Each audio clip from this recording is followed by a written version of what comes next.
Muy buenas tardes, querida audiencia. Bienvenidos a otro programa más de Contemplaciones, tu podcast de análisis político y coyuntural. En esta ocasión nos acompaña Francesco Irenzo Hola chicos, ¿cómo están? y Gustavo Godoy. Saludos a todos, feliz nuevo año. Lo que nos reúne aquí y el tema de la semana, creo que harto conocido por los memes, es el de la Tercera Guerra Mundial. Y lo que vamos aquí a tratar es qué tanto de esto es real y qué tanto es una exageración. Bueno, para abrir la conversación voy a lanzar la siguiente pregunta. ¿Qué es y qué no es una guerra mundial? Bueno, podemos decir que en sí una guerra mundial como tal nunca hubo. O sea, en todo momento, en sus respectivas temporalidades, las guerras tenían otro índole. Eran más guerras que podían llamarse por la capacidad de países o de fuerza militar que intervenía. Eran regionales, a veces hablaba de la idea de la Gran Guerra, pero en general las que conocemos como guerras mundiales toman esa idea por ser guerras de las potencias europeas de esa época y que por ende tuvieron intervención de sus colonias, las cuales se encontraban en Asia y en África, y por ende tiene ese tinte mundial, pero como tal nunca fueron. Nunca hubo una intervención en América, como todos sabemos. Yo diría que eso fue, o sea, las guerras mundiales, lo que se conoce como guerras mundiales, en el siglo XX era algo coyuntural, era la transición de la modernidad, era el abandono del siglo XIX, puesto que la Primera Guerra Mundial, en ojos de Eric Hobsbawm, un reconocido historiador marxista, es la primera guerra donde se termina de luchar con la lógica del siglo XIX, XVIII y XVII. Es decir, es en esta guerra donde vemos un cambio en las estructuras de poder, es donde vemos cómo las estrategias militares tienen que evolucionar. Ya no se tenían campos de batalla per se, y si habían, se estancaban, como la guerra de las trincheras que tuvo Francia principalmente. Pero las guerras mundiales como tal son algo sui generis, es algo que se dio solo y exclusivamente en esa transición de la modernidad hacia un mundo industrial y postindustrial en algunos casos.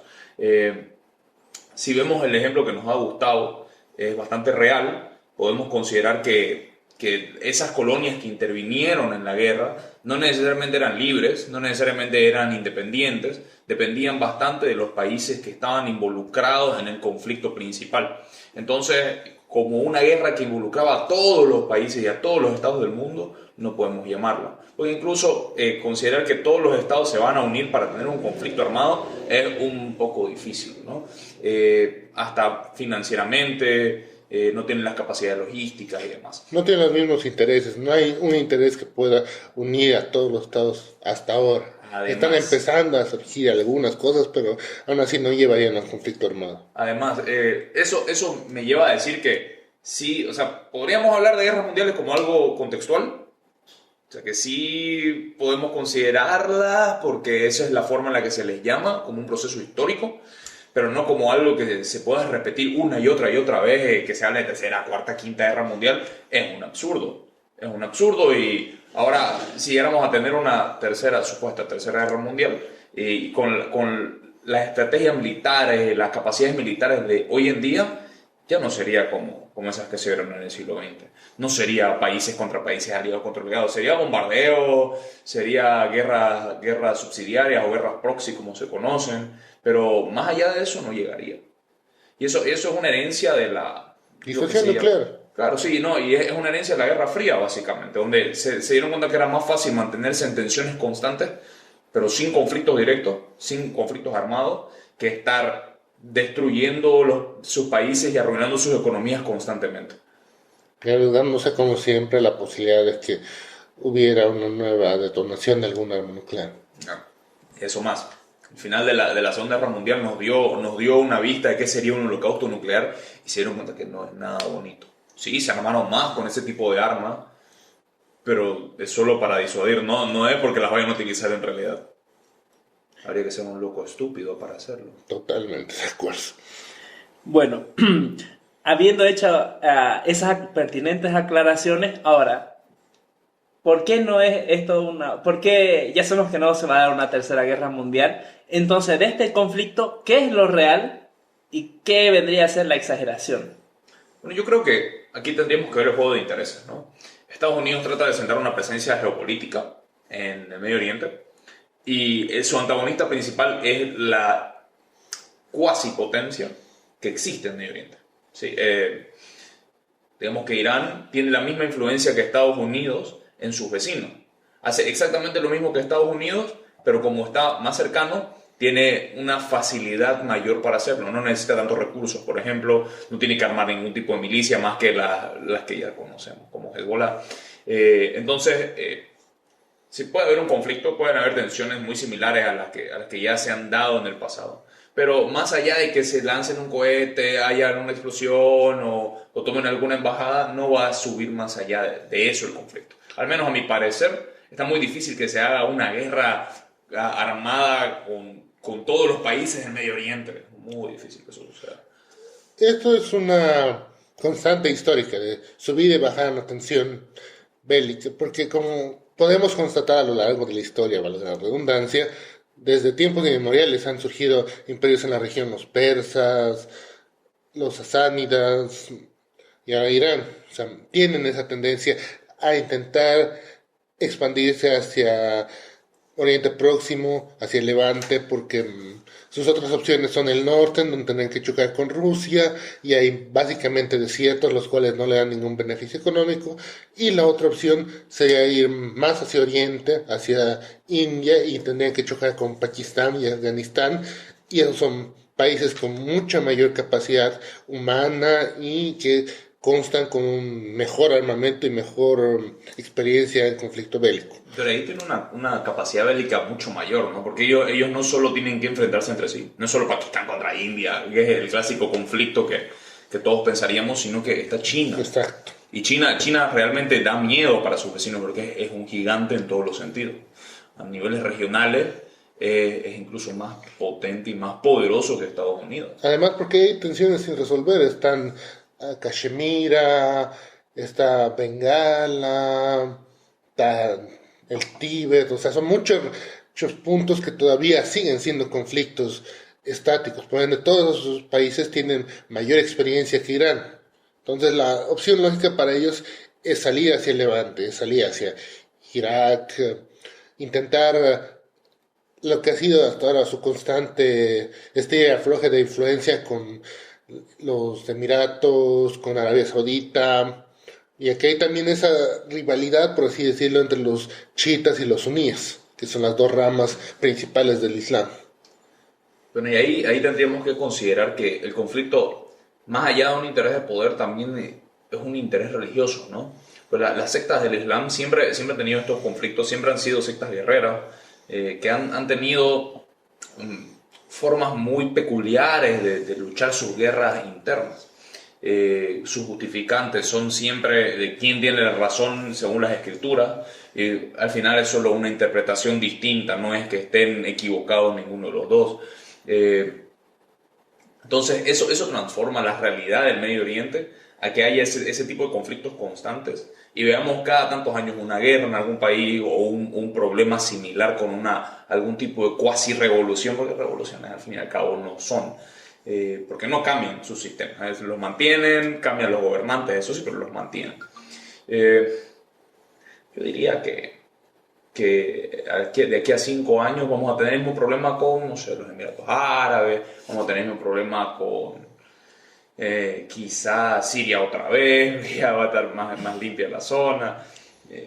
Y ahí también tenemos que ver el factor Israel, ¿no? Porque Israel es el factor disonante en el Medio Oriente. Es el contrapeso que mantiene dentro de todo un equilibrio para bien y para mal. O sea, para mí es también un poco el hecho de que no hay tanta rivalidad entre los suníes y los chiíes como podríamos imaginar para nosotros en Occidente lo que fueron las guerras entre los católicos y los protestantes, pero su forma de ver la política también es lo que hace que haya un poco de choque. Los suníes tienen una tendencia más, como ellos hablan, ortodoxa, más apegada a lo que se ve originalmente en el Corán, y eso genera regímenes más monárquicos, más estables, por así decirlo, mientras que los chiíes tienden a ver un régimen teocrático basado en los sacerdotes sobre todo, y eso hace que haya un choque. Ahora, por ahora, como digo, Israel mantiene un equilibrio, pero también es algo que de a poco me preocupa. O sea, ya tenemos tres estados fallidos en la región que no se han recuperado. Está Yemen, está Irak y está Libia. Es dentro de todo un área que tenemos que tener cuidado porque es un polvorín más que lo que generalmente suele ser históricamente. La idea que puedo rescatar de aquí es Oriente Medio como zona conflictiva. Creo que eso ya está en el imaginario colectivo de gran parte de la gente que nos escucha y que piensa la situación internacional. Pero sumado a eso hay otros dos elementos, como ser el petróleo y las armas nucleares. ¿Qué piensan ustedes de esos dos elementos respecto a Irán y Oriente Medio? Por un lado tenemos, como dice, el petróleo, lo cual se ve sobre todo en lo que es la zona del Estrecho de Hormuz, que es un pequeño corredor que lleva la conexión entre el Golfo Pérsico con lo que ya es el mar de India. Por aquí pasa una gran cantidad de petróleo que sobre todo abastece a Europa y recientemente a China. Es vital en sí que haya una suerte de paz en la región porque si no tendría consecuencias catastróficas para el precio del petróleo en el mundo. Aún así, dentro de todo podemos ver que es una zona que tiende a tener problemas, tiende a haber casos de piratería, tiene tendencia a que Irán de tanto en tanto suele tomar acciones algo, ¿cómo podría decir? Inescrupulosas con barcos de compañías petroleras occidentales, tiende a detener al personal, al transporte que hay ahí. Bueno, pero eso es parte de la dinámica de poder, ¿no? Irán está tratando de sentar una presencia en la región en la que ellos son los que dominan. Y no me corresponde juzgarlos, pero sí puedo determinar que lo hacen con la intención de demostrar que ellos son los que deciden qué es lo que pasa con el petróleo del mundo. Ellos piensan que al tener grandes cantidades de petróleo, son ellos los que tienen que decidir cómo va a energizarse el mundo. Y claro, viene de ahí su riqueza, ¿no? Ellos, si ellos quieren, pueden hacerlo escasear, hacer que el precio suba y vender al precio que les dé la gana. Y ese es el verdadero problema, ¿no? del Medio Oriente. Los conflictos en el Medio Oriente se dan por el control del petróleo. No es, o sea, sí, las religiones tienen un papel fundamental dentro de los conflictos, pero son más excusas que el hecho real. El hecho real está básicamente en quién es dueño de la exportación de petróleo. Ese es el conflicto real, quién es más rico. Y ahí eso se empalma con el de las armas nucleares, porque, claro, si tenés armas nucleares y tus vecinos se te sublevan, ¿qué es lo natural? Amenazarlos de que podés hacer lo que te dé la gana. Entonces, ese es el verdadero problema. Países que no están preparados para tener esta clase de armamento, porque podrían tomar de rehén a su vecindario, básicamente. Podrían tomarlo de rehén y eso no le va a gustar a los países que históricamente son los que poseen más armas nucleares. Estados Unidos, Rusia, China. Ni siquiera países de una categoría como India o Israel. Sí, de hecho Israel juega un balance muy importante ahí porque a pesar de que niegan tener armas nucleares, todos sabemos que las tienen. Sí, las tienen, obviamente. Ellos juegan ese balance, por eso Irán ha estado tan empecinado en tener un proyecto nuclear y el mundo no lo dejó. El mundo estuvo ahí presente. Seguramente las tienen, seguramente tienen un par de ojivas. No deben ser demasiadas, no podemos saber la ciencia cierta porque no se ha hecho una investigación sobre eso. Pero es fundamental es el contrapeso que es Israel en ese sentido. Ahora, no va a dejar de haber conflictos porque las armas nucleares al final solo son algo disuasorio. No es que las utilicen realmente, esperemos que no las utilicen realmente. Imagínense que alguien utilice un arma nuclear donde están los yacimientos de petróleo más grandes y perdamos eso para siempre. Sería bueno porque tendríamos que buscar una alternativa a los hidrocarburos. Sí, pues nos arriesgaríamos a que se repita una vez la feliz década de los años 20. Exactamente. Pero eso es otra cosa, eso es lo que me ponía a pensar cuando estábamos cuando estábamos preparando el tema. El Medio Oriente ha pasado de ser una zona que históricamente por religión era el conflicto, luego, como dice Francesco, pasó a ser una zona que era de prioridad por el tema de extracción de petróleo, gas, y ahora también está volviendo a tomar una importancia que tenía históricamente desde el punto de vista económico, por lo que antes conocíamos como la ruta de la seda. Ahora China tiene una nueva visión a largo plazo de recrear esa ruta y así conectar a distintos aliados comerciales que tiene y ahí poder expandir su influencia. Y para tal ha visto a Irán, que está totalmente aislada por Estados Unidos, con una posible trampolín para conectarse con países como Turquía, como Grecia, en donde tiene mayor influencia. Por ende, estamos viendo cada vez un mayor aumento de inversiones y de tratos entre iraníes y chinos, lo cual a largo puede hacer que los intereses en conflictos a futuro cambien, que tome un giro más económico. Pero aún así no creo que, al menos en los siguientes 50 años, pueda hacer que eso se convierta en un conflicto de gran escala que se pueda llamar siquiera guerra. Por lo visto, o sea, no es conveniente para nadie empezar a lanzarse armas nucleares o peor, hacer que la dinámica económica se interrumpa por una gran guerra o una guerra considerable o significativa. Entonces, ¿por qué Estados Unidos, o sea, a consideración de ustedes, creen que realizó así una intervención tan concreta como la de eliminar al general Soleimán? Bueno, eso fue una respuesta a algo que ya había sucedido. No fue tan vistoso internacionalmente porque muy pocas personas se ponen a pensar, ay no, tomaron algo de Estados Unidos, atacaron a Estados Unidos. Básicamente a nadie le importa. Pero lo que había sucedido es que una turba tomó o quiso tomar una embajada de Estados Unidos y, como sabemos, Estados Unidos tiene un departamento de inteligencia muy poderoso y determinaron que la persona que había financiado y logrado que esto suceda haya sido exactamente ese general iraní. Y él también determinaron que estaba planeando un golpe de Estado en Irak, que es un país que ha tenido muchos problemas para reestructurarse políticamente, para tener constitucionalidad, y que Estados Unidos estaba con la tarea de ayudarlos, por eso tenía un poco de tropas ahí todavía, ya la estaban retirando de hecho, a la gran mayoría. Entonces, fue una respuesta y una declaración de poder. Irán, no sé, con los brazos cruzados, intentó hacer un bombardeo, intentó echarle la culpa derribando un avión ucraniano. No pudieron, tuvieron que asumir la culpa sobre eso. No mataron a nadie, los iraníes no lograron hacerlo con los misiles que lanzaron. Entonces, Estados Unidos salió como el gran ganador de este conflicto porque, uno, su imagen internacional quedó muy bien, nadie está atacando a Estados Unidos ahora, y dos, Irán quedó como el gran perdedor. Irán tuvo que asumir la responsabilidad de haber derribado un avión civil de un país que no tenía nada que ver con el conflicto. Entonces, básicamente Estados Unidos jugó sus cartas muy bien. Es como si hubiera conseguido una escalera real en el póker.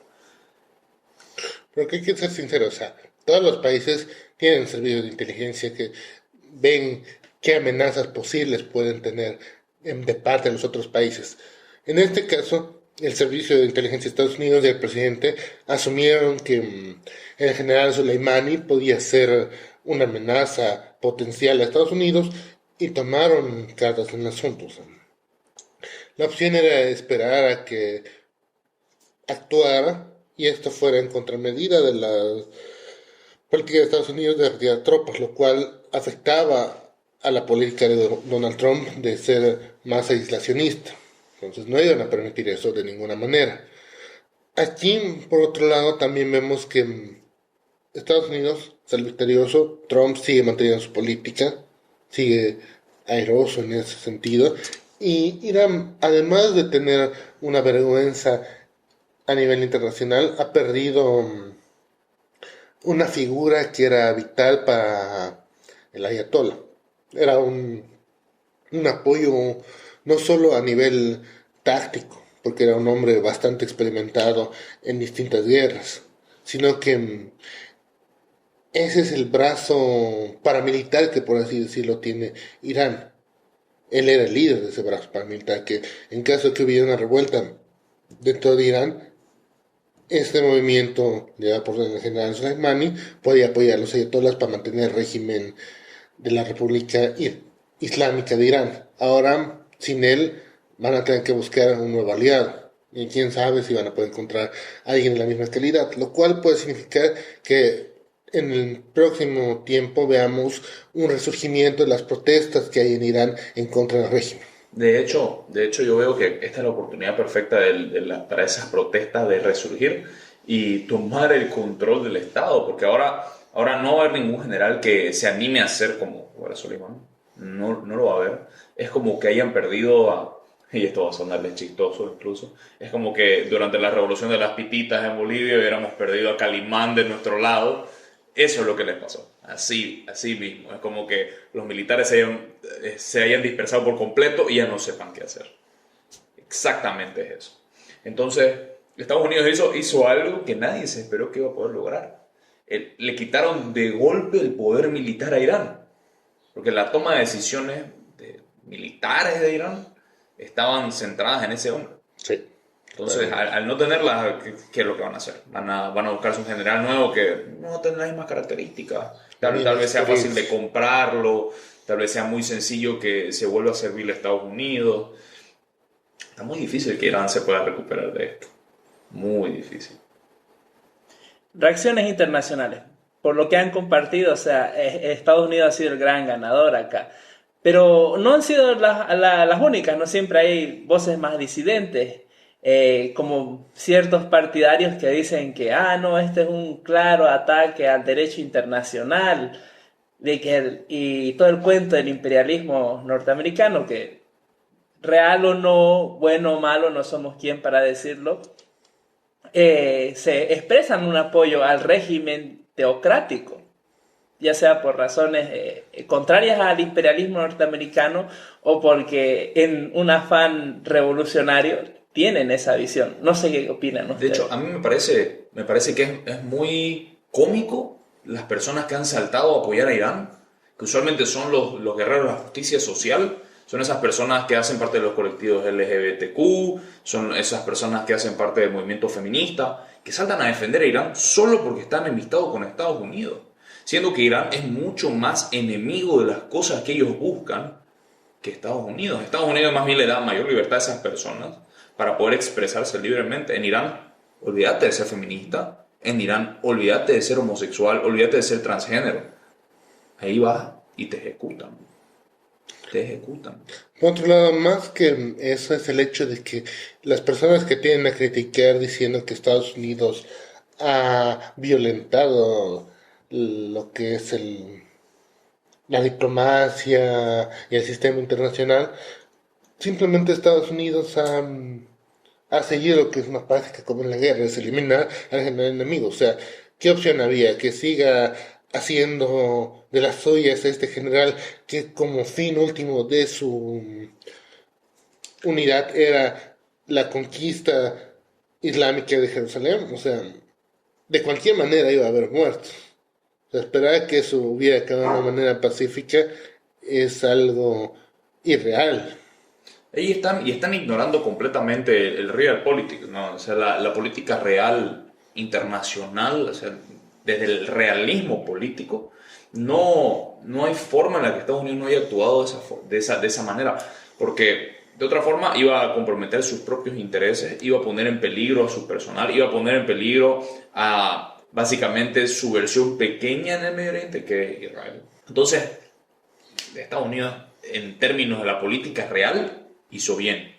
en términos de la política real. Ahora, podemos objetar que moralmente no era correcto asesinar a alguien, podemos decir que no estaban en guerra y que Estados Unidos atacó a traición, podemos decir muchas cosas, pero lo real es que Estados Unidos utilizó su política exterior de la forma en la que siempre lo ha utilizado. Y eso va de acuerdo a lo que siempre han hecho en Estados Unidos.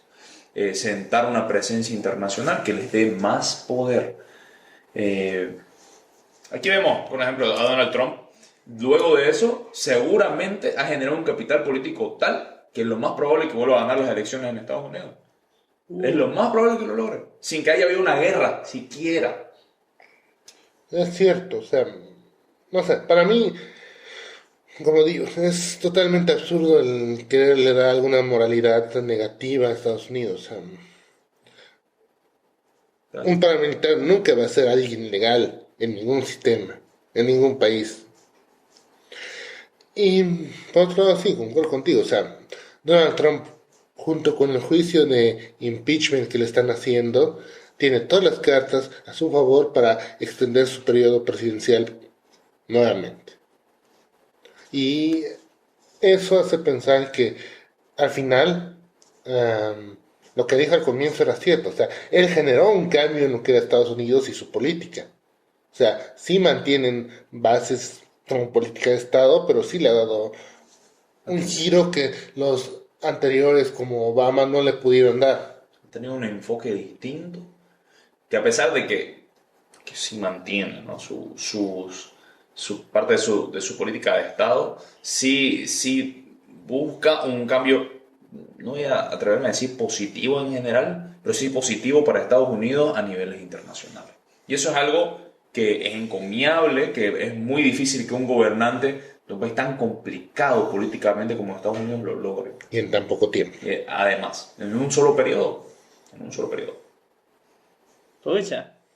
Bueno, siguiendo del lado de ya más popular y mainstream, por así decirlo, la otra reacción que tenemos es la memera. Reza el meme cuando Japón se entera que viene la Tercera Guerra Mundial y despierta a Madara Uchiha. ¿Qué tienen que decir ustedes respecto a esto? ¿Cómo reaccionó la gente en su conocimiento común de todo esto? ¿Qué apreciaciones tienen? Pero es que las apreciaciones de las personas responden a, uno, la ignorancia y dos, la comedia. Entonces, ante la ignorancia y la comedia, todos nos reímos. Si no sabemos de las cosas específicamente, si no sabemos cuál va a ser el desenlace, todos podemos decir, va a haber una guerra y todos vamos a ir y va a ser como Call of Duty o como Free Fire. Sí, hay personas jóvenes que hacen esa clase de memes. Hay personas jóvenes que son bastante serias también y que sí entienden que no vamos a tener una tercera guerra mundial, ni ahora, ni mañana, ni este año, ni probablemente la década que viene. Yo creo que es positivo que existan estos memes porque al menos con esos memes llama la atención para estas personas para que se interesen sobre las problemáticas internacionales. Entonces, cosas que sí les pueden afectar de alguna forma, no como dice el meme, pero que sí se enteran de por qué suceden. Entonces, ahí yo lo veo positivo. Para mí el meme en ese sentido es muy positivo. Totalmente de acuerdo. Y bueno, o sea, siempre hemos tenido la tendencia de 2012, nos vamos a morir. Hay conflicto entre Rusia y Estados Unidos, nos vamos a morir. Hay conflicto entre Estados Unidos y China, nos vamos a morir. O sea, siempre hay algo que nos lleva allá y es parte de la naturaleza humana estar preocupados por algo que nos pueda afectar, pero es eso, vamos a seguir aquí un día más a la luz del sol. Bueno, ya para ir cerrando, las perspectivas a futuro que tienen, en particular sobre el avión derribado y el reconocimiento, ¿no? ¿Qué creen que puede pasar a futuro en materia bélica, política y económica? Bueno, a ver, voy a empezar por la parte económica, que es la más obvia. Como Irán asumió la culpa, va a tener que hacer una compensación para la familia de las personas. Lamentablemente no se puede recuperar las vidas de las personas que murieron en la caída del avión. Tristemente es así. Van a tener la vergüenza internacional, van a ser mal vistos por intentar generar una guerra acusando a alguien más, bueno, con el intento de acusar a alguien más. Entonces, económicamente, Irán va a estar para abajo. Después, en su política, están un desastre porque ahora tienen que lidiar con haber arruinado, haber hecho un papelón internacional en el que ellos quedaron como unos ridículos, literalmente ridículos. y aparte que ya no tienen al general de confianza que podía darles un poco de fuerza. Entonces, tanto políticamente como militarmente, Irán va a quedar como el gran tonto del inicio de esta década. Para mí, económicamente, bueno, a mí hay sanciones, ¿no? Siempre, sanciones económicas. En lo militar, han quedado una vergüenza, se han quedado sin su general estelar, su logística militar ha quedado en vergüenza ante cómo no han podido notar la diferencia entre un avión militar y un avión civil en su territorio, ni siquiera para decir que era en los límites de su territorio, era en el centro de Irán. O sea, es una vergüenza moderna para un país que quiere presentar influencia regional, que pase eso. Y a futuro, o sea, para mí algo que es una incógnita y que me da curiosidad es ver qué actores van a ocupar el vacío que va a dejar Irán, al menos en el corto plazo, hasta que se reestructure, tanto en Irak, en Líbano, en Yemen. Una pregunta muy interesante, de hecho. Sí, porque al no tener al general que iba y lo representaba en todos los escenarios, va a haber un vaciamiento de poder. Y al no haber el Estado Islámico, es probable que surja un nuevo ente, o puede ser que de una vez y por todas Arabia Saudita termine de asentar su influencia en la región. Bueno, sin duda ha sido un programa bastante enriquecedor, sobre todo para las personas que no conocemos el derecho internacional y las relaciones internacionales. Ha sido un grato gusto tenerlos aquí en el podcast. Gracias igual por invitarme, ahora estoy funcionando como mediador aquí. Muchas gracias a toda la querida audiencia, nos vemos en un próximo programa de Contemplaciones. Adiós. Adiós. Saludos.